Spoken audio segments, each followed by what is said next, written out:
Ju njohim me edicionin informativ të lajmeve. Kjo është Radio 7. Ministri i Ekonomisë i Maqedonisë së Veriut, Besar Dyrmishi, premtoi se në mbledhjen e ardhshme të Këshillit Socioekonomik do të vihet në renditje miratimi i shportës mesatare të konsumit. Sipas tij, paketa është përgatitur vitin e kaluar, por ende nuk mund të miratohet për shkak të mungesës së të dhënave në kohë nga institucionet përkatëse. Dyrmishi bëri të ditur se bëhet fjalë për një sport mesatare dhe jo minimale, e cila sipas llogaritjeve është rreth 13% më e lirë se ajo e lidhjes së sindikatave të Maqedonisë së Veriut. Kreu i lidhjes së sindikatave të Maqedonisë së Veriut, Slobodan Trëndafillov, paralajmëroi se vlera e sportës minimale sindikale që nga fillimi i vitit është rritur me mbi 3.300 denar. Sipas tij, në një familje me 2 të punësuar mungojnë rreth 100 denar për të mbuluar vetëm këtë rritje të vlerës së sportës minimale sindikale, e cila është për një familje me 4 anëtar dhe përfaqëson kushtet më themelore për jetesë.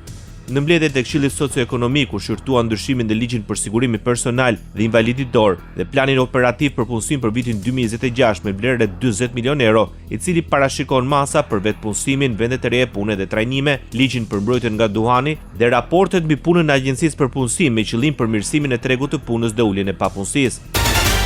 Bashkimi Evropian premton se do të bëjë gjithçka për të ndihmuar komunat në Republikën e Maqedonisë së Veriut me burime financiare.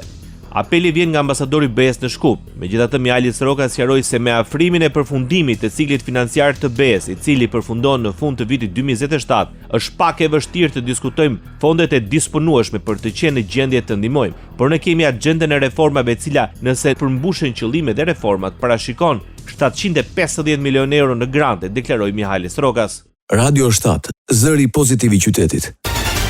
Sinjali mirë për të vijuar me punën, e komentoi ministri i Pushtetit Vendor në Shqipëri Ervin Demo nisin e dëgjesave të Komisionit të Reformës Territoriale. Reforma territoriale dhe Komisioni i Posaçëm është aty për të adresuar shpeshherë disa elementë që kanë bënë me funksionet e bashkive. Unë e kam përmendur, po ashtu e kam nënvizuar faktin që funksionet e bashkive janë shumë të rëndësishme për të marrë në konsiderat. Duhet të shkojë përtej debati thjesht numri i bashkive më shumë apo më pak, por fakt duhet fokusuar tek ato cilat janë funksionet e bashkive.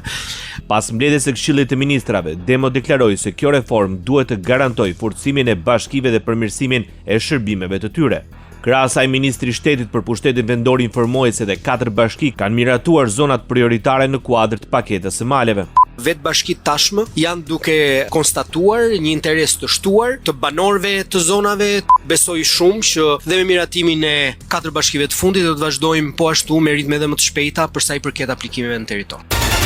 Rriten shpërblimet për sportistët elitar. Ministri për Turizmin, Kulturën dhe Sportin në Shqipëri, Blendi Goxhi, deklaroi se skema e re do të ketë efekt nga muaji prill 2026. Ka një rritje deri në 200% ose 3 fishim për disa kategori rezultatesh në kampionate europiane, ka një rritje mesatare nga 50% deri në 100% në përgjithësi për gjithë rezultatet e tjera, ka një rritje prej 100% ose 2 fishim për kategori lojrash olimpike dhe kampionate botërore, me rritje për gara mesdhetare dhe për ato ballkanike. Shtrëngohen kushtet për dhënien e vizave në Shtetet e Bashkuara të Amerikës. Ambasada e Shteteve të Bashkuara të Amerikës në Tiranë, përmes rrjeteve sociale, paralajmëron kufizime për ata që punojnë në emër të kundërshtarëve. Departamenti i Shteteve të Bashkuara të Amerikës po shtrëngon masën ndaj vizave për personat që punojnë në emër të kundërshtarëve të Shteteve të Bashkuara, thuhet në postimin e ambasadës amerikane në Tiranë. Ndoqët lajmet shkurt në Radio 7, zëri pozitiv i qytetit.